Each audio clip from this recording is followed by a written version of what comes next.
Hello class, তোমাদের প্রিয় channel ইও স্টাডি মাস্টারে সকলকে স্বাগত জানাই। আজ আবারও অঙ্গনওয়াড়ি কর্মী ও সহায়িকা পদের যে পরীক্ষা জেলাভিত্তিক প্রশ্ন উত্তর নিয়ে এসেছি দক্ষিণ 24 পরগনা, যেটা টলিগঞ্জের সঙ্গে যুক্ত। তো তাদের কিছু প্রশ্ন গুরুত্বপূর্ণ যেগুলো পরীক্ষায় আসবে। আমরা দেখেছি যে বিগত পরীক্ষাগুলো যে হয়ে গেল তাতে জেলাভিত্তিক প্রশ্ন আসছেই, দূর থেকে 3টে তো আসছেই। যদি আমরা এগুলো করে যেতে পারি নিশ্চয়ই কমন পাবো সেখান থেকে, কারণ জেলাভিত্তিক প্রশ্ন থাকবেই সেখানে। আর যাদের উদ্দেশ্যে বলবো, এখনও পর্যন্ত তোমরা সাবস্ক্রাইব করোনি চ্যানেলটি, অবশ্যই চ্যানেলটি সাবস্ক্রাইব করে রাখো, কারণ তোমাদের প্রয়োজনীয় তথ্য দিয়ে যথাযথ সাহায্য করব। আর ভালো লাগলে ভিডিওটি অবশ্যই তোমরা লাইক শেয়ার করবেই। তো শুরু করি। দেখো, প্রথমে বলি সীমানা। সীমানা কি আছে? পূর্বে আছে বাংলাদেশ, পশ্চিমে হুগলি নদী, উত্তরে উত্তর 24 পরগনা, দক্ষিণে বঙ্গোপসাগর। পুরো 4টে দিক অবশ্যই মনে রাখবে। বলতে পারে কোনটা কোন দিকে কি আছে এই জেলার, অবশ্যই জেনে রাখবে। দ্বীপের সংখ্যা অবশ্যই দেখে রাখো, 40টি বলা হলো, 40টি। আর সর্ববৃহৎ দ্বীপ সাগর দ্বীপ, খুবই ইম্পর্টেন্ট প্রশ্ন এটা কিন্তু। এই জেলার সব থেকে বড় দ্বীপ সাগর দ্বীপ। আর প্রধান বনাঞ্চল সুন্দরবন। জেলা সদর কোথায়? আলিপুর, দক্ষিণ 24 পরগনা জেলার জেলা সদর। মহকুমা, দক্ষিণ 24 পরগনা জেলার মহকুমা সংখ্যা 5টি। কি কি জেনে রাখো ওখান থেকে ভালো করে? ক্যানিং, কাকদ্বীপ, আলিপুর, বারুইপুর, ডায়মন্ড হারবার। অবশ্যই দেখে রাখবে। তোমাদের অপশান দিতেই পারে যে এই জেলার মহকুমা সংখ্যা বলে একটা ঘুরিয়ে দিয়ে দিল, অন্য নাম 3টে দিল, একটাই নাম ঢুকিয়ে দিল। অবশ্যই দেখে রাখতে হবে তার জন্য। টিক মারা প্রশ্ন এখানে আনিনি, কারণ একটাই, যাতে ডিটেলে তোমরা বুঝতে পারো, কোনো প্রশ্ন না বাদ যায় এখান থেকে। 100% প্রিপারেশান নেবে। কালকে সম্ভবত পরীক্ষা তোমাদের, তো দেখে নাও ভালো করে। আর মুখস্থ করে ফেলো একদম, বিষয়গুলো মাথায় ঢুকিয়ে নাও, অবশ্যই কমন পাবে এখান থেকে। আর যারা আমাদের ক্লাস রেগুলার ফলো করো, অবশ্যই তাদের তো কমন থাকছেই সমস্ত কিছু। দেখো, আর প্রশ্ন উত্তরের সময় কিন্তু রচনাগুলো দেখে যাবে, যেগুলো আগে দেয়া হয়েছে, সেখান থেকে কিন্তু কমন পাবে তোমরা। প্রত্যেকটা জেলা কমন পেয়েছে। আর দুটো রচনা থাকলে দুটো রচনাই কমন এসছে, এরকমও রয়েছে, অবশ্যই তোমরা দেখবে সেগুলো। এবার বলি লোকসভা। এই জেলার লোকসভার আসন দেখো 4টি: জয়নগর, মথুরাপুর, যাদবপুর, ডায়মন্ড হারবার। বিধানসভা দেখো 28টি বিধানসভা আছে। নামগুলো বলছি, যদিও বিধানসভা এইভাবে আসন প্রশ্ন আসেনি, কিন্তু যদি আসে যায় বাই চান্স, তবু দেখে রাখো বিষয়টা এখান থেকে।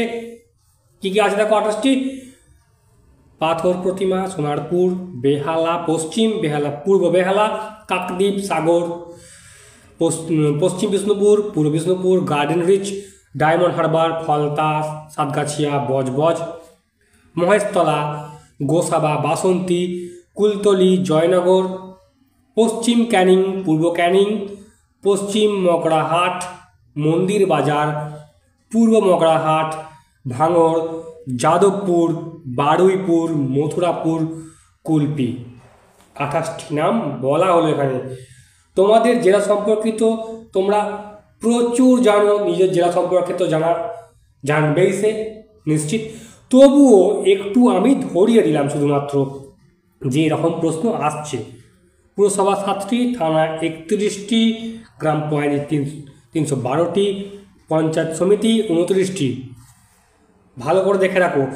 আর যে প্রশ্নটি বারবার প্রত্যেকটা জেলায় থাকছে, কি প্রশ্ন? নদ নদী সম্পর্কিত প্রশ্ন উত্তর।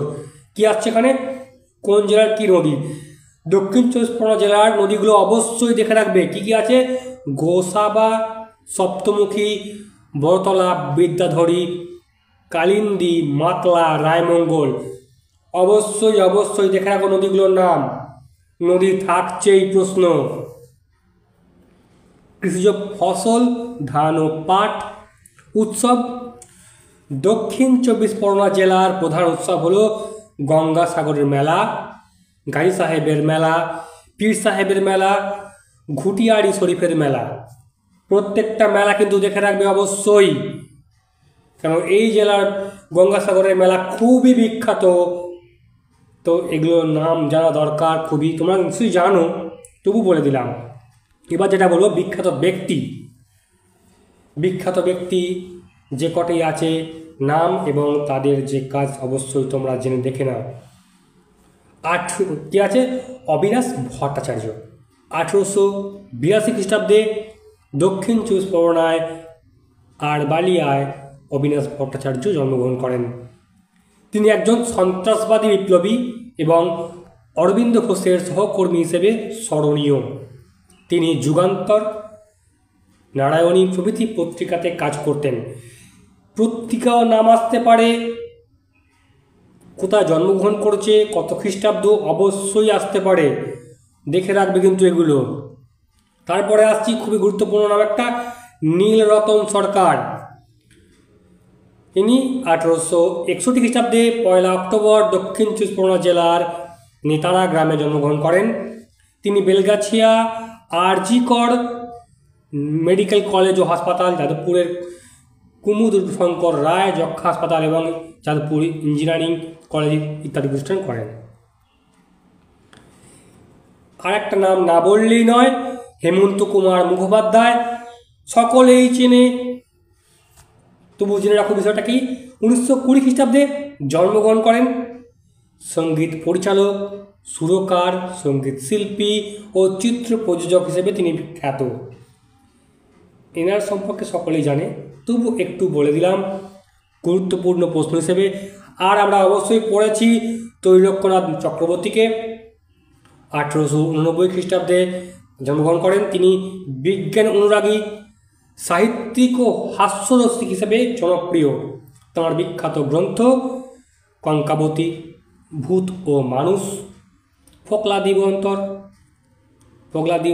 দিগম্বর আর ডুমরু চরিত্র, যেটা আমরা পড়েছি। গ্রন্থগুলো অবশ্যই নাম দেখে রাখবে, গ্রন্থগুলো কিন্তু খুবই ইম্পর্টেন্ট। আর ত্রৈলোক্যনাথ তো অবশ্যই ভালো করে দেখে নাও এগুলো। তিতুমির, ছোট থেকে পড়ে আসছি, বাসের কেল্লা, সেখান থেকে। তিতুমির হায়দারপুর দক্ষিণ 24 পরগনায় 1782 খ্রিস্টাব্দে জন্মগ্রহণ করেন। তার প্রকৃত নাম কি? মীর নিসার আলী। এটা ছোট থেকে আসছে পরীক্ষা। তিতুমিরের আসল নাম কি? নারকেল বেড়িয়ায় বাঁশের কেল্লা প্রতিষ্ঠাতার নাম তিতুমির, অবশ্যই। এবার বলবো বিখ্যাত স্থান কি আছে? বজবজ। এখানে চটকল ও কেরোসিন তেলের ডিপো আছে। বকখালি সমুদ্র উপকূলে অবস্থিত স্বাস্থ্যকর স্থান ও পর্যটন কেন্দ্র। যাদবপুর বিশ্ববিদ্যালয়, যক্ষা হাসপাতাল ও ইঞ্জিনিয়ারিং কলেজ আছে। আলিপুর দক্ষিণ 24 পরগনা জেলার সদর শহর, এখানে চিড়িয়াখানা আছে, এছাড়া আবহাওয়া অফিস আছে। জাতীয় গ্রন্থাগার, ভবানী ভবন, টাকসাল, কোর্ট, জেলখানা প্রভৃতি আছে। কোথায়? আলিপুরিতে আছে। কালীঘাট, কালীঘাটে অবস্থিত বিখ্যাত কালী মন্দির, সকলেই জানো। গঙ্গাসাগর, এখানে কপিল মুনির আশ্রম রয়েছে, হিন্দুদের পবিত্র তীর্থস্থান। প্রতি বছর মকর সংক্রান্তিতে পুণ্যার্থীদের বিপুল সমাগম ঘটে। তাই গঙ্গাসাগরটা কিন্তু খুবই ইম্পর্টেন্ট, মনে রাখতে হবে। আছে গার্ডেন রিচ, গঙ্গার উপকূলে অবস্থিত জাহাজ মেরামতি কারখানার জন্য বিখ্যাত। সুন্দরবন, এটি পৃথিবীর বিখ্যাত অরণ্যভূমি, এখানে বিভিন্ন জীবজন্তু আছে। বিশ্ববিখ্যাত বাঘ, রয়্যাল বেঙ্গল টাইগার এই বনে থাকে। এখানে কুমির প্রকল্প ও ব্যাঘ্র প্রকল্প রয়েছে। সুন্দরবনে গোলা বানাত তৈরি কারখানা রয়েছে, বহু কারখানা রয়েছে। সুন্দরবনে সুন্দরী গাছ থাকার জন্য এই বনের নামকরণ হয়েছে। ডায়মন্ড হারবার একটি বিখ্যাত পোতাশ্রয় রয়েছে। খিদিরপুর বৃহৎ জেটি ও জাহাজ মেরামতের জন্য বিখ্যাত। সজনেখালি দক্ষিণ চব্বিশ পরগনা সজনেখালি পাখির অভয়ারণ্যের জন্য বিখ্যাত। তাহলে কি পাখির অভয়ারণ্য কথা রয়েছে সজনেখালি অবশ্যই। এইবার আসছি সংক্ষিপ্ত প্রশ্ন উত্তর, যেগুলো খুবই খুবই ইম্পর্টেন্ট। কত খ্রিস্টাব্দে আলিপুর আবহাওয়া পর্যবেক্ষণ অফিস প্রতিষ্ঠিত হয়? 1875 খ্রিস্টাব্দে। ক্যালকাটা পাবলিক লাইব্রেরির কত খ্রিস্টাব্দে ইম্পেরিয়াল লাইব্রেরিতে পরিণত হয়? 1902 খ্রিস্টাব্দে। আলিপুরে কোন নবাবের প্রাসাদ ছিল? নবাব মির্জাফর ও তোমার প্রণয়িনী মুরগির নাম কি আছে? মণি বেগম অবশ্যই। কালীঘাটের কালী মন্দির কে প্রতিষ্ঠা করেন? গোরক্ষনাথ। বর্তমানে ন্যাশনাল লাইব্রেরি কোথায় অবস্থিত? আলিপুর বেলভেডিয়ার ভবনে। সিরাজউদ্দৌলা কলকাতার কি নামকরণ করেন? আলিপুর। কত খ্রিস্টাব্দে আলিপুরে প্রথম চিড়িয়াখানা প্রতিষ্ঠিত হয়? 1875 খ্রিস্টাব্দে। কত খ্রিস্টাব্দে হেস্টিং হাউসে বয়েজ স্কুল চালু হয়? 1915 খ্রিস্টাব্দে। টালির নালায় এক সময় কি ছিল? আদিগঙ্গা। টালিগঞ্জের নামটি কি থেকে এসছে? কর্নেল টলির নাম থেকে। খুবই গুরুত্বপূর্ণ প্রশ্ন, দেখে রাখবে ভালো করে। ন্যাশনাল লাইব্রেরিতে কত বই আছে? মোটামুটি বলা যায় প্রায় 17,50,000, এটা মোটামুটি অ্যাপ্রক্স। মিডিয়া বুরুজে ওয়াজিদ আলীর কবরের জন্য কত টাকা খরচ হয়? মাত্র 70 টাকা। গার্ডেন রিচ এলাকার ইমামবাড়াকে তৈরি করেন? আলী জেলুসউদ্দৌলা, সরি ওটা ভুল বললাম তখন। ফিরদৌস মহল কে নির্মাণ করেন? ফেরেদুন মির্জার স্ত্রী শামসজানে বেগম। নুন্দি গ্রামটি মহেশতলার কোন দিকে অবস্থিত? পশ্চিমে। মহেশতলায় কিসের মেলা বসে? গোষ্ঠ পূজা উপলক্ষে বড় ঠাকুরতলায় মেলা বসে। বাটনগর কি? কারখানার শ্রমিকদের উপনিবেশটি বাটনগর নামে পরিচিত। এখানে কোন কোন জিনিস গড়ে ওঠে? চামড়া ও রাবার কারখানা, ট্যানারি, কেমিক্যাল রিসার্চ। ঈদগাহ কোন জায়গার নাম? মহেশতলার জালখুড়ার নাম। আধুনিক কলকাতা বন্দরের জন্ম কত খ্রিস্টাব্দে? 1870 খ্রিস্টাব্দে। খিদিরপুরে কে ডক তৈরি করেন? Colonel Henry Watson. অবশ্যই গুরুত্বপূর্ণ প্রশ্ন এটা। খিদিরপুরে ভূকৈলাস রাজবংশের প্রতিষ্ঠাতাকে? রাজবংশ সম্পর্কিত প্রশ্ন কিন্তু আগেরবারে ছিল, তাই এটা কিন্তু বাদ দিলে হবে না। মহারাজ জয়নারায়ণ ঘোষাল। কি বললাম? মহারাজ জয়নারায়ণ ঘোষাল। অবশ্যই দেখে রাখবে প্রশ্নগুলো।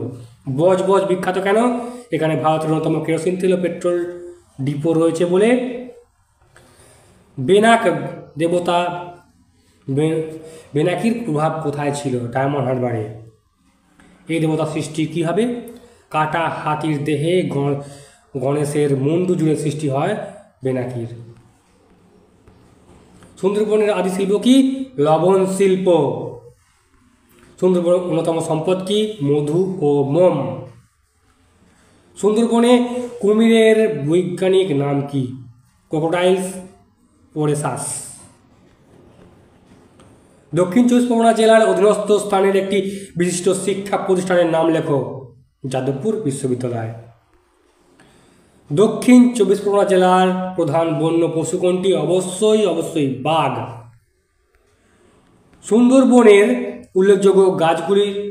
সুন্দরী, গরান, গেওয়া, গোলপাতা। দক্ষিণ চব্বিশ পরগনা জেলার কোথায় কুমির প্রকল্প রয়েছে? ক্যানিংয়ের নিকট ভগতপুর। দেখো 33 নম্বর প্রশ্ন, উত্তর সুন্দরবনকে বিশ্ব ঐতিহ্যশালী এলাকা বলে কবে ঘোষণা করা হয়? 1984 খ্রিস্টাব্দে। এই 33টি প্রশ্ন নিয়ে আসা হলো, অবশ্যই দেখে রাখবে। চ্যানেলটি ভালো লাগলে তোমরা অবশ্যই লাইক শেয়ার করবে। যারা এখনও সাবস্ক্রাইব করোনি অবশ্যই তাদের উদ্দেশ্যে বলবো সাবস্ক্রাইব করে রাখো চ্যানেলটি, কারণ তোমাদের আইসিডিএস সম্পর্কিত যাবতীয় তথ্য কিন্তু তোমরা এখান থেকে পাবে। আর তোমার যা যা প্রয়োজন আমাকে কমেন্ট বক্সে জানাবে, আমি নিশ্চয়ই তোমাদের সঠিক তথ্য দেওয়ার চেষ্টা করব। ভালো করে পরীক্ষা দাও, কোনো কিছু বাদ না যায় সেটার জন্য প্রত্যেকটা কিন্তু আমাদের ভিডিও ফলো করো। আশা করছি তোমরা সমস্ত কমেন্ট পাবে। ধন্যবাদ।